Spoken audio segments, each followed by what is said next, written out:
कृषक उत्पादक संगठनों की कार्य क्षमता में वृद्धि हेतु मंडल स्तरीय कार्यशाला में उपस्थित मंचासीन संयुक्त कृषि निदेशक महोदय, उप निदेशक महोदय गाजीपुर, जौनपुर, चंदौली, वाराणसी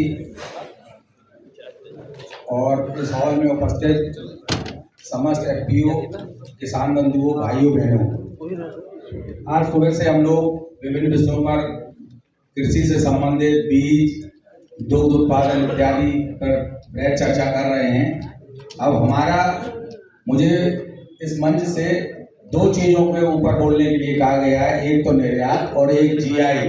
इसके संबंध में मैं चाहूंगा कि जो हमारे बीच एफपीओ लोग हैं, पहले तो ये जान लें, इसके पहले भी कई बात हुई होगी कि उत्तर प्रदेश सरकार ने कृषि निर्यात नीति 2019 प्रख्यापित की है और उस नीति को धरातल स्तर पर लागू करने के लिए शासन स्तर से लेकर जिला स्तर तक कमेटियों का गठन किया गया जो कार्यरत हैं। जिले स्तर पर जिला कृषि सुविधा इकाई माननीय जिलाधिकारी महोदय की अध्यक्षता में है, मंडल स्तर पर माननीय आयुक्त महोदय की अध्यक्षता में कमेटी का गठन है और राज्य स्तर पर चीफ सेक्रेटरी महोदय की अध्यक्षता में कमेटी का गठन है। हमारे एफपीओ भाइयों को 3-4 चीजों के बारे में बहुत सजग और जागरूक होने की जरूरत है। इसमें ये है कि आप देखिए, ये बहुत महत्वपूर्ण विषय बता रहे हैं, समझ रहे हैं। आप बात करेंगे तो मजा नहीं आएगा, आप शायद बता नहीं पाएंगे कौन है। हमें लगता है पदनाम ही नहीं बताया सब। प्लीज आप पदनाम बताइए, जिले में स्ट्रक्चर बताइए, जिले में है कौन आपका। हाँ, ऐसा है, ये हमारे यहाँ कृषि विपणन एवं कृषि विदेश व्यापार विभाग है। वहाँ का हमारे यहाँ जो कृषि विपणन का मंडलीय कार्यालय सहायक कृषि विपणन अधिकारी वाराणसी मंडल पहाड़िया मंडी में है और जनपद में हमारे जनपद में ज्येष्ठ कृषि विपणन निरीक्षक के कार्यालय हैं, सभी जनपदों में हैं। वहां पर कृषि निर्यात को बढ़ाने के लिए जनपद स्तरीय क्लस्टर सुविधा इकाई जिलाधिकारी महोदय की अध्यक्षता में गठित है। कोई भी एफपीओ अपना, जैसे क्लस्टर की बात आई, हम आगे शुरू कर रहे हैं। क्लस्टर बनाने के लिए जिला क्लस्टर सुविधा इकाई में जो एफपीओ हैं अपना, इसमें पहले तो ये बताएं कि एक क्लस्टर बनेगा कैसे और उसका क्या अनुदान है।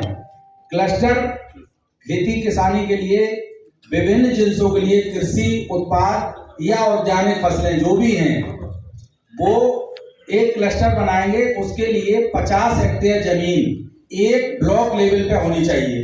पहले ये 20 हेक्टेयर की निरंतरता में व्यवस्था थी, लेकिन बनारस से ही माननीय आयुक्त महोदय के अथक प्रयासों से ये 20 हेक्टेयर की निरंतरता को खत्म करते हुए 50 हेक्टेयर जमीन का प्रोविजन हो गया कि एक ब्लॉक में किसी जिन्स का, मान लीजिए हरी मिर्च है तो 50 हेक्टेयर एक ब्लॉक में वो होनी चाहिए।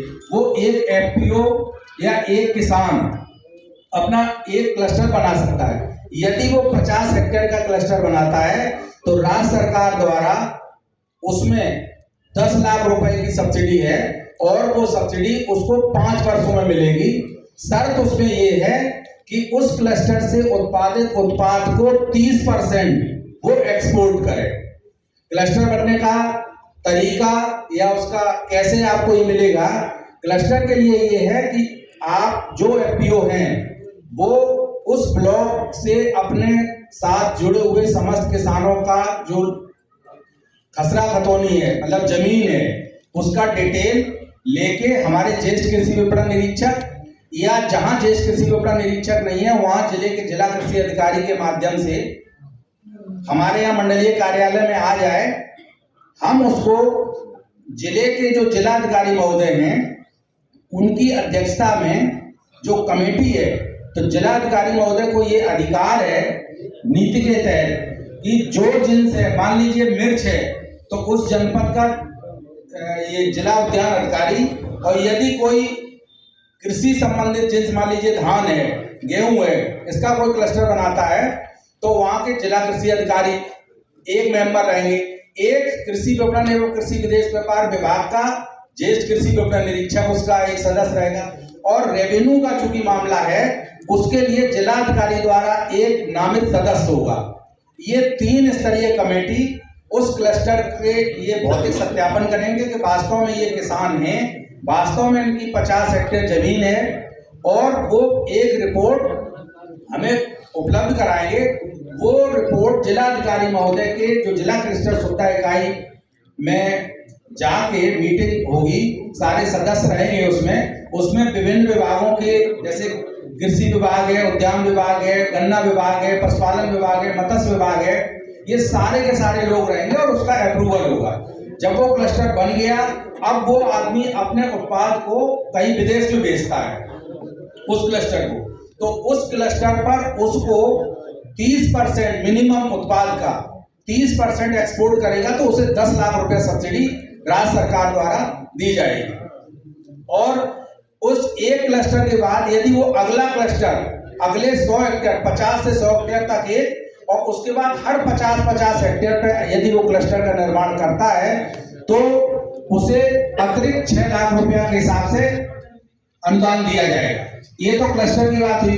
दूसरा ये है कि जो हमारे किसान बंधु निर्यात कर रहे हैं, उसमें हमारे यहाँ निर्यात सब्सिडी में ये इसकी ट्रांसपोर्ट सब्सिडी का भी प्रोविजन है। यहाँ के लोग ले भी रहे हैं। बनारस में 2-3 हमारे ऐसे एक्सपोर्टर हैं जो इसका फायदा भी ले रहे हैं। ज्यादातर फायदा, जैसे 80% जो एक्सपोर्ट सब्सिडी का फायदा है जो हम लोगों के यहाँ से दी गई है, वो बाहरी जो एक्सपोर्टर हैं जो बॉम्बे में बैठे हुए हैं वो ले रहे हैं। हम ये चाहेंगे कि अगर आप डायरेक्ट या इनडायरेक्ट एक्सपोर्ट करते हैं तो उस सब्सिडी को आप सीधे लें, ऑनलाइन उसकी व्यवस्था है, आप अप्लाई करें और वो सब्सिडी लें। यदि आप अपने उत्पाद को वायु मार्ग से अथवा जल मार्ग से एक्सपोर्ट करते हैं तो आपको 10 रुपया प्रति केजी के हिसाब से सरकार द्वारा सब्सिडी मुहैया कराई जाएगी। और यदि वायु मार्ग से थल मार्ग से सड़क के माध्यम से अगर आप कर रहे हैं तो 5 रुपया पर केजी की सब्सिडी का प्रोविजन है। ठीक। इसमें भी एक यही बनारस मंडल के ही इसी हॉल से ये तय हुआ था। आप ही लोगों के बीच में कृषक भाइयों ने एक बात कही थी कि साहब ठीक है, गाजीपुर से कोई आदमी मिर्च लेके आया और बाबरपुर स्टेशन तक, बाबरपुर एयरपोर्ट तक आया, तो उस भाड़े का क्या करेंगे? उसमें भी सरकार ने आपकी बात मानी और अब उन्होंने कह दिया कि फील्ड से लेके जो यहाँ तक बाबरपुर एयरपोर्ट तक या कार्गो तक या कहीं भी आप एक्सपोर्ट करते हैं, वो सब्सिडी भी उसी यात्रा में शामिल कर ली जाएगी और वो सब्सिडी भी आपको मिलेगी। तो ये भी आपकी अच्छी पहल है। आप लोगों से हमें अनुरोध इस यहाँ के माध्यम से, इस फोरम से करना चाहूंगा कि क्लस्टर में आप लोग उतनी तत्परता नहीं दिखा पा रहे हैं। एक आर शार्दुल विक्रम जी हैं, पता नहीं, उन्होंने भी अपनी एक समस्या, अभी पिछली बार जो आयुक्त महोदय की अध्यक्षता में एक मीटिंग हुई थी उसमें उन्होंने उसी फोरम पे 2-3 लोग मैं देख रहा हूँ बैठे हुए हैं, उन्होंने 2 चीजों के लिए डिमांड की थी। एक तो ये कहा था कि आम, जैसे लंगड़ा आम है, अभी हम जीआई की भी बात करेंगे, लंगड़ा आम का एक्सपोर्ट भी यहाँ से हुआ है। अब लंगड़ा आम में क्लस्टर बनाने के लिए थोड़ी दिक्कत आ रही है। वो बहुत एक्टिव है, बहुत अच्छा एफपीओ कर रहे हैं, लगातार एक्सपोर्ट भी कर रहे हैं, लेकिन क्लस्टर नहीं बन पा रहा। तो उनकी ये जिज्ञासा थी कि 50 हेक्टेयर की कंटिन्यूटी में एक ब्लॉक में इतना एरिया नहीं मिल पा रहा है।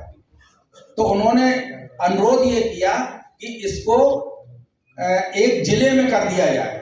उसके लिए माननीय आयुक्त महोदय के हस्ताक्षर से शासन में प्रपोजल चला गया है।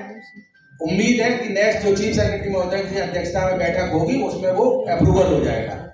इसी तरह से मेरा अनुरोध, इस एफपीओ, जितने भी एफपीओ बैठे हुए हैं, मैंने केएन सिंह साहब से भी एक अनुरोध किया था, ये बैठे हैं, जो जिन साहब की हैं, एक और वो थे सिंह साहब थे, अमित सिंह, जैसे यहाँ पर इसका मशरूम का उत्पादन और मछली का उत्पादन, सीडीओ साहब ने अभी बताया, हमारे मंडी परिषद द्वारा और एपीडा के सहयोग से यहाँ पर बहुत बड़ी मंडी बन रही है चंदौली में। तो अब आप एक्सपोर्ट के लिए तैयार हो जाए, मछली वाले भी। तो मछली का एक्सपोर्ट कैसे बनेगा, हमने उपनिदेशक मत्स्य से भी अनुरोध किया है और केएन सिंह साहब से भी कहा था कि आप क्या चाह रहे हैं। हम ये चाहते हैं कि आपका भी क्लस्टर बने, इसी तरह से ये मशरूम के क्लस्टर बने, शहद के क्लस्टर बने, तो यहाँ से अभी तक प्रस्ताव नहीं आ पाए हैं। हम ये चाहेंगे कि आप जल्दी से जल्दी ये करें तो इनका भी अमेंडमेंट कराया जाए और क्लस्टर बने।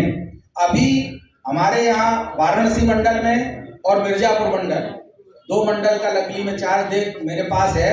दोनों मंडलों में 2 जगह से, एक तो गाजीपुर और एक भदोही, गाजीपुर में 2 क्लस्टर लगभग फाइनल स्टेज पे हैं और इसी तरह से भदोही में 2 क्लस्टर जो सब्जियों के हैं।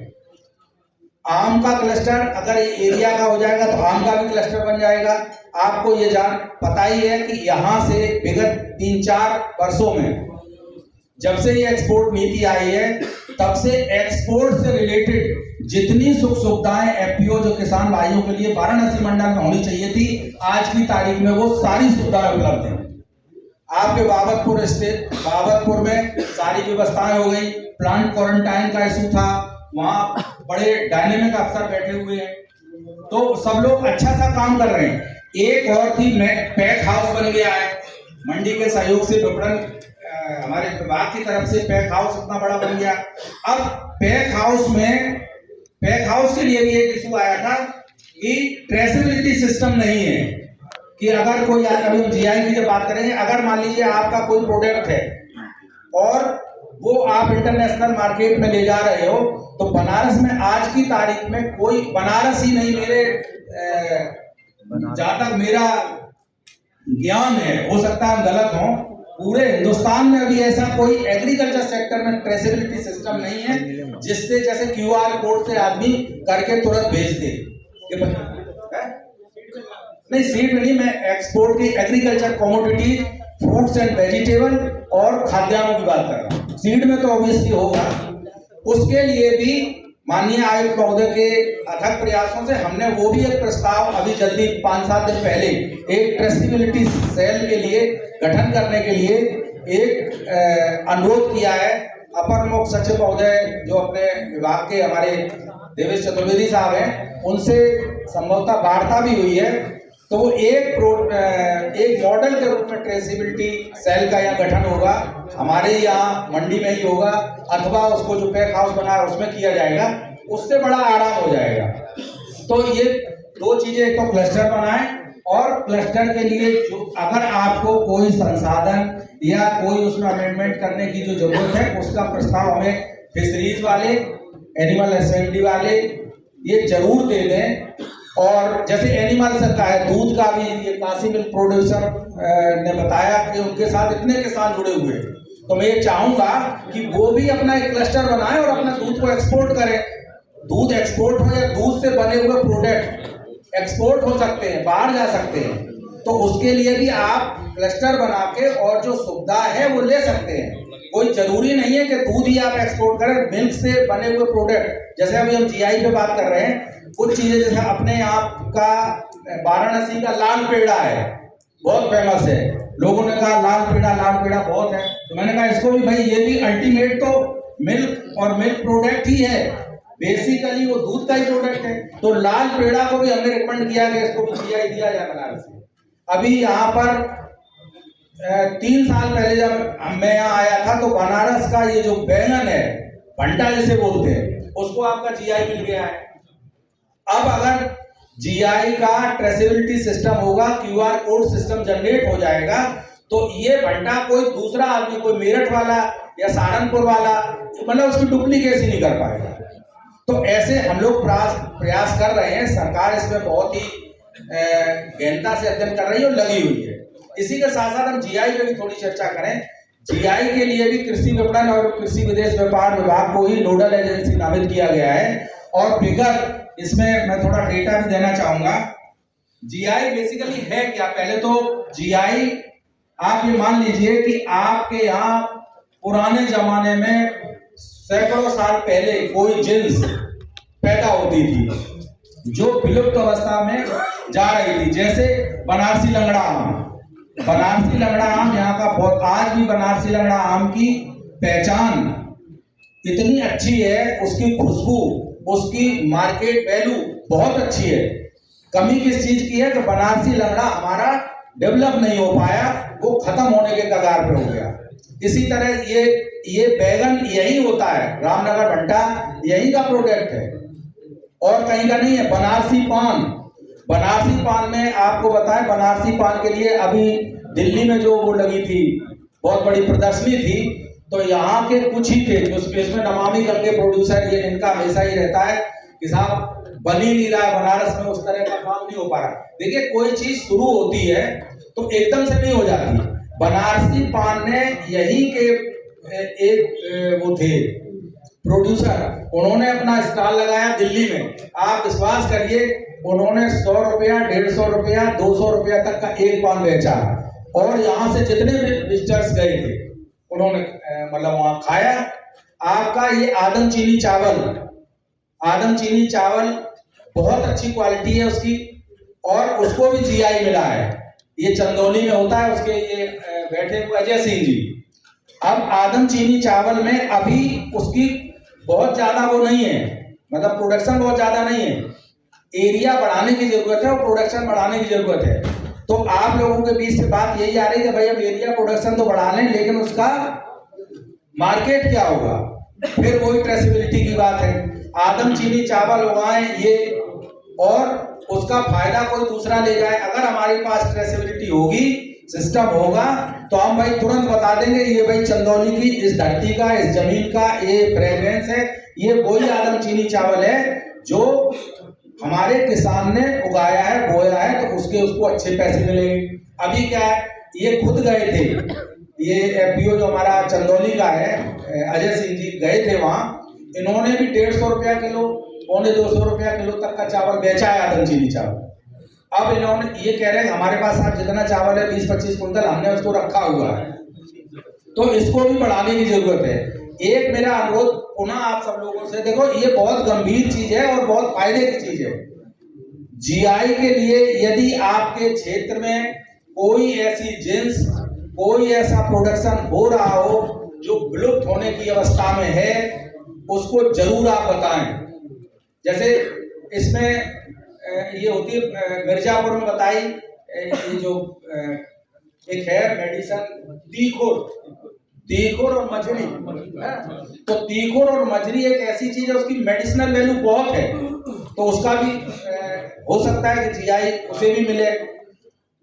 बहुत छोटी छोटी चीज इसको मिल गया, ये जैसे कन्नौज का इत्र है ना, इसको जीआई मिला। अब जहां जा रहा है कन्नौज का इत्र धड़ाधड़ बिक रहा है। तो ये ऐसी कॉमोडिटीज अगर आपके दिमाग में हो, आपके क्षेत्र में आपको ये लगता है कि ये हमारे क्षेत्र से इसको जीआई मिल सकता है, जीआई मिलेगा, एफपीओ उसका फायदा उठाएंगे और वो तभी हम लोगों को, किसानों को उसका फायदा होगा।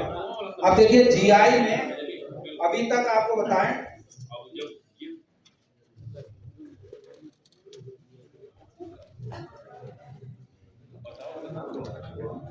अभी तक जैसे कुल जो है उत्तर प्रदेश में पंजीकृत उत्पाद है 54, जिसमें कृषि उत्पाद मात्र 13 है। अभी अपने यहाँ जीआई के 13 उत्पाद हैं और उसमें भी नए कृषि उत्पाद 7 हैं जो कि बनारस से, 7 में से 4 हमारे बनारस और ये पूर्वांचल से हैं। इसमें बनारसी लंगड़ा आम, आदम चीनी चावल और रामनगर भंटा और बनारस पान, ये 4 हमारे हैं। अब इसमें बहुत इंपॉर्टेंट आप सब लोगों से अनुरोध कर रहा हूं, और ये अनुरोध एफपीओ से तो है ही है, इसके साथ साथ यहाँ पर उपस्थित जो हमारे उप निदेशक कृषि महोदय हैं चारों जनपदों से, इसमें जीआई के ऑथराइज यूजर बनाए जाने की बात है। ये बहुत जरूरी है कि अधिक से अधिक इसके ऑथराइज यूजर बनाए जाएं। आयुक्त महोदय ने तो यहाँ तक कहा था कि 31 जनवरी तक कम से कम हर जिन्स के 100 ऑथराइज यूजर बन जाए हर जनपद में। तो अभी वो स्थिति नहीं बन पाई है, लेकिन कुछ बने हैं, कुछ हुआ भी है। जैसे बनारसी लंगड़ा आम में 116 हमारे ऑथराइज यूजर बन गए। ऑथराइज यूजर बनने के लिए कुछ नहीं है, ये एक 3A फॉर्म है। हम प्रयास ये करेंगे कि समस्त जिला कृषि अधिकारियों को ये फॉर्म फ्री है, हम 1 सप्ताह में उपलब्ध करा देंगे। सिंपल से उसमें भरवाना है, एक 10 रुपया का उसमें एक ड्राफ्ट लगेगा, 20-20 के बंच में बना दीजिए। चेन्नई इसका उसमें वो ऑफिस है, वहाँ ये चला जाएगा और इसका ऑथराइज यूजर बन जाएगा।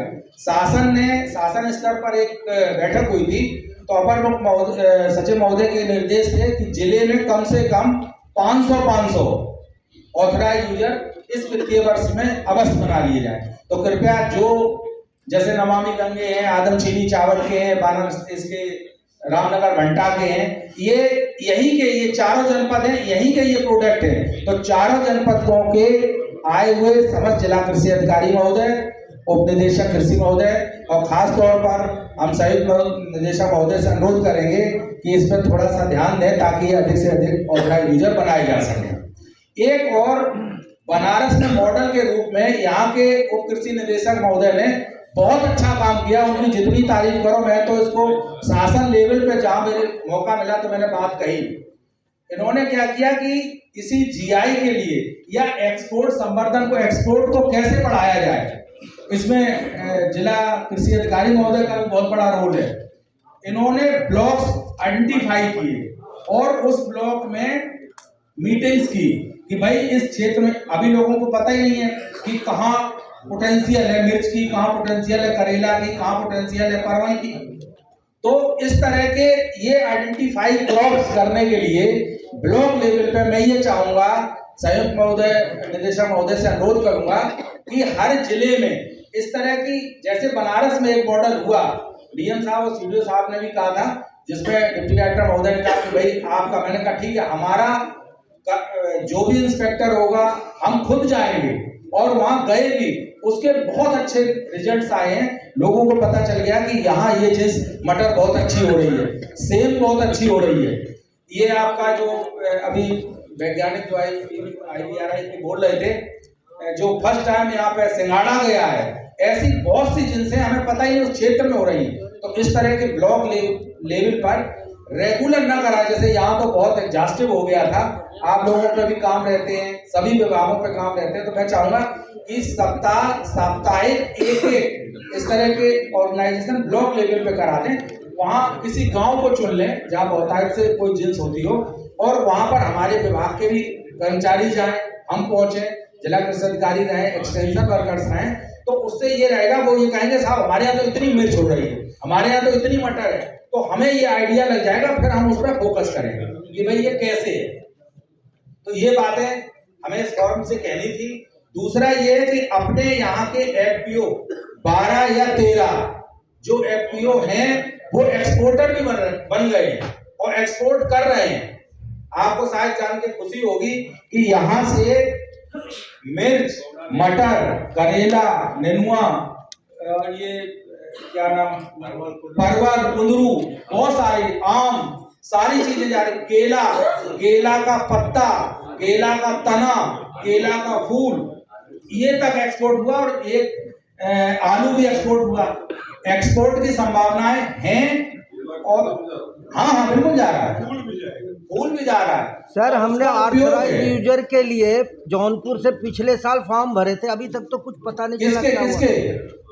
प्रतापगढ़ आंवले के लिए नहीं, प्रतापगढ़ आंवला का नहीं, जौनपुर है अब इस समय। प्रतापगढ़ पिछले साल सर हमने भरा था फॉर्म, अभी तक उसका कुछ, हमने पैसे भी भेजे थे, चेन्नई भेजा गया। आप 1 घंटा बाद अपना नंबर बता दीजिए, नोट कर लो। मैं 1 घंटे इस समय में आंवला की, चूंकि आंवला एक है बेसिकली ये आंवला है प्रतापगढ़ का, वो हमारे यहाँ डिस्ट्रिक्ट में नहीं है, लेकिन कुछ आंवला यहाँ होता है, भरा है तो आपका 100% बना होगा। जौनपुर जिले में भी आंवले की खेती अच्छी हो रही है। हाँ नहीं, नहीं सुनिए, उसमें ऐसा है ना, जो चयनित जिनसे हैं, ठीक है, जो GI के लिए चयनित जिनसे हैं, उसमें आंवला का भी है, आंवला का भी ऑथराइज यूजर बनना है, ठीक है। वो जिन्स जैसे अपने मैंने बनाया बनारस मंडल में मुख्यतः 4 चीजें हुई हैं जिसमें, और ये जिन्स ऐड है, मतलब जुड़ी हुई है प्रतापगढ़, मेरे ख्याल से फैजाबाद मंडल में, लेकिन हम आपको बता देंगे, आपका नाम नोट करा दीजिए, किसान नोट कर लो, हम आज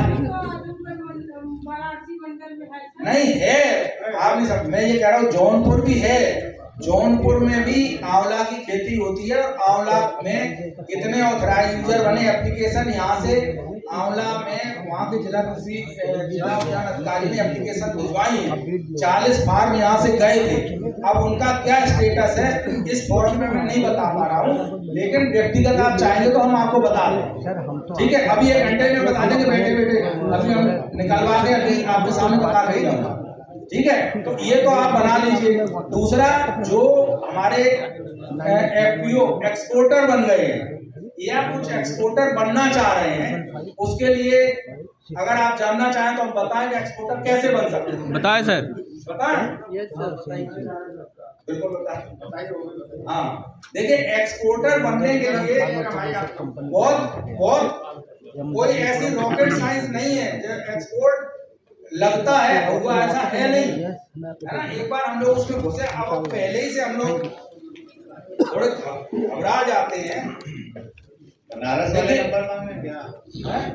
देखिए, बनारस में पहले जब एक्सपोर्ट हमारे यहाँ कृषि निर्यात नीति, एक और आपको बताएं, हिंदुस्तान में जब कृषि निर्यात नीति लागू हुई तो सबसे पहले हिंदुस्तान का उत्तर प्रदेश पहला स्टेट था जिसने कृषि निर्यात नीति लागू सबसे पहले की थी। और जब यहाँ कृषि निर्यात नीति लागू हुई उस समय निर्यात से रिलेटेड पूर्वांचल में कोई इंफ्रास्ट्रक्चर ऐसा नहीं था। 2019 में हुई नवंबर में, उसके बाद 20 और 21 से काम शुरू हुआ। आज की तारीख में आप समझिए यहाँ पर NABL लैब नहीं थी, NABL लैब हो गई। लाल बहादुर शास्त्री, इस पर 5 MT का एक कोल्ड स्टोरेज बन गया।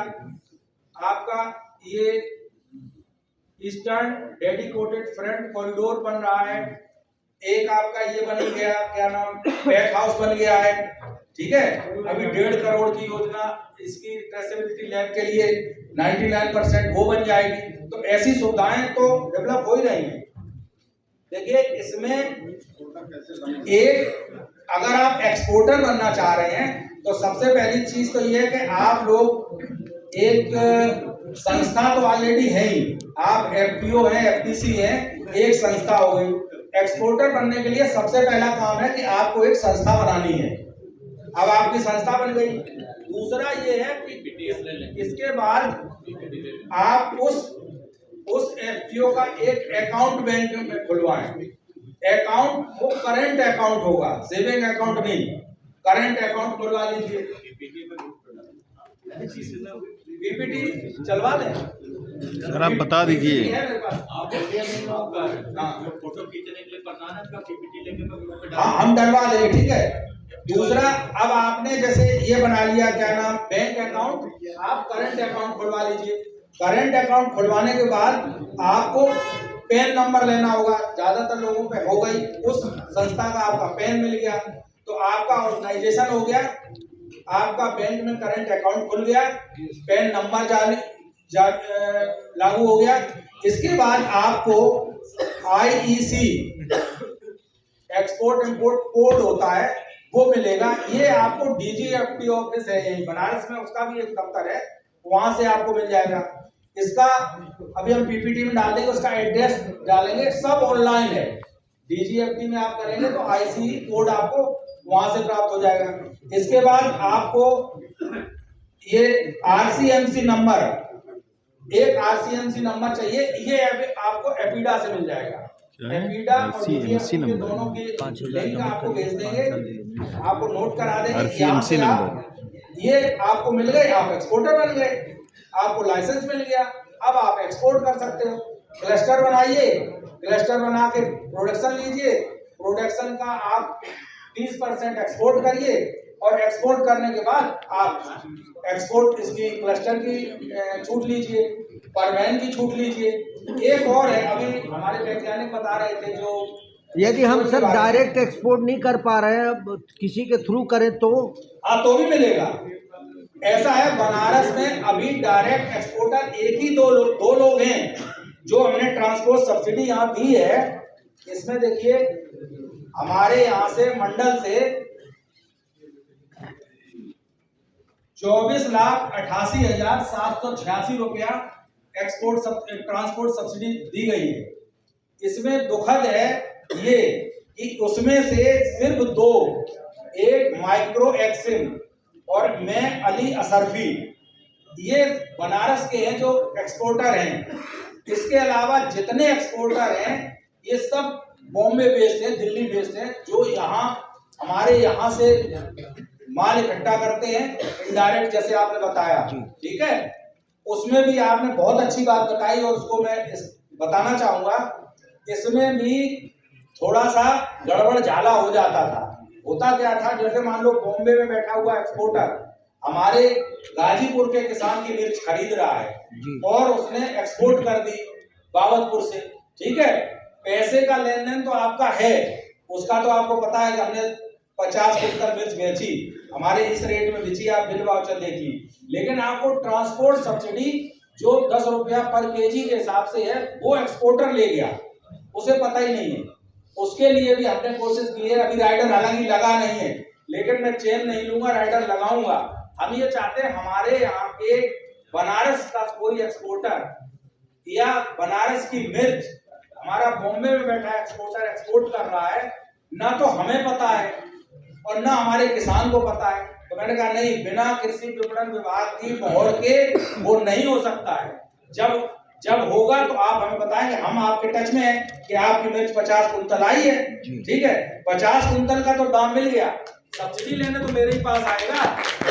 तो जब सब्सिडी लेगा तो हमारे पास आएगा ना कि सब्सिडी ये लाया, तो मैं कहूंगा कि हाँ, राम प्रकाश को गई कि नहीं गई, भले ही वो 500 रुपया हो, 5000 रुपया हो, 5 रुपया हो। ठीक है, तो वो एक आदमी की मोनोपोली नहीं होनी चाहिए। जैसे ये 24 लाख रुपया एक्सपोर्ट ट्रांसपोर्ट सब्सिडी ले गया है ना, हो सकता है हम एकदम से सिरे से खारिज नहीं करेंगे, बहुत से एक्सपोर्टर भी बड़े अच्छे हैं, होते भी हैं, सब्सिडी कहो आप लोगों को मिली भी हो, लेकिन अगर इस तरह का राइडर गवर्नमेंट का इंटरफेरेंस हो जाएगा तो वो आसानी रहेगी। तो मैं आप लोगों से पुनः यही अनुरोध करूंगा। हाँ, जो अभी वैज्ञानिक महोदय कह रहे थे कि क्लस्टर की बात, तो कई क्लस्टर बन रहे हैं और अच्छा काम भी कर रहे हैं। सिर्फ ये है कि क्लस्टर तो बहुत हैं, जैसे अभी एफपीओ बताए 200 कुछ संख्या बताई थी, लेकिन वो उन मानक पे खड़े नहीं उतर रहे हैं जो एक्सपोर्ट नीति के मानक हैं। ठीक है, लेकिन उसमें भी 4-5 हैं जो इस स्टेज पे आ गए हैं कि उनको सब्सिडी मिलेगी। और बनारस में या बनारस मंडल में लोग अच्छा काम भी कर रहे हैं और उन्हें जल्दी से मिलेगी। इसी नीति का एक पार्ट है, जैसे अभी आप डॉक्टर साहब बता रहे थे कि जो छोटे छोटे एंटरप्रेन्योर हैं, आप मान लीजिए कोई वो लगाना, प्रसंस्कृत वो लगाना चाह रहे हो, यूनिट लगाना चाह रहे हो। ठीक है, जैसे गाजीपुर में उनका काम चल रहा है, राम कुमार राय एक लगा रहे हैं, वो मिर्च का, हरी मिर्च का पाउडर, इसकी डिमांड है।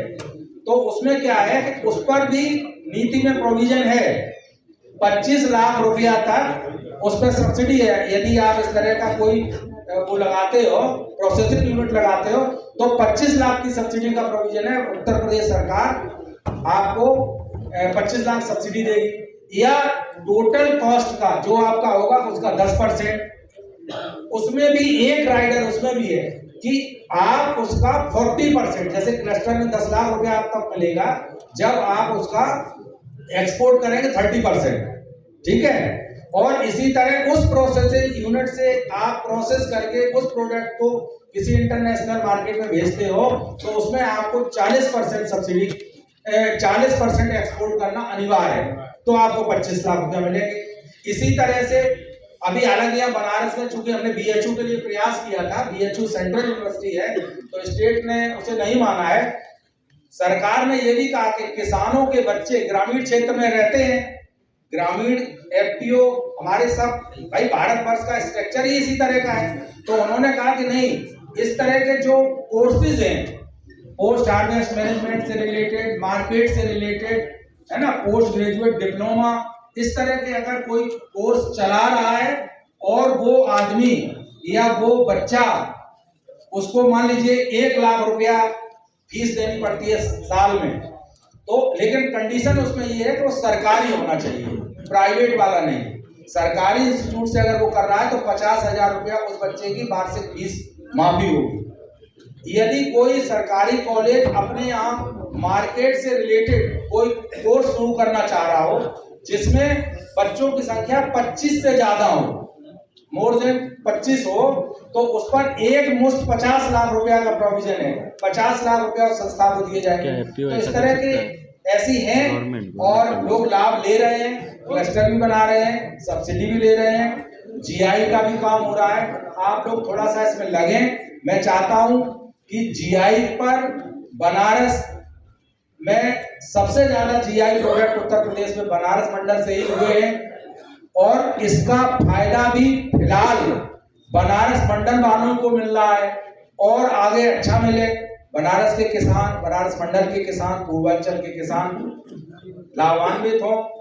सरकार की जो मंशा है किसानों की आय दोगुनी हो, उसको अमली जामा पहनाया जा सके। इसमें हमारी तरफ से, हमारे विभाग की तरफ से जहां भी आपको आवश्यकता हो, चाहे तो मेरा नंबर नोट कर लें।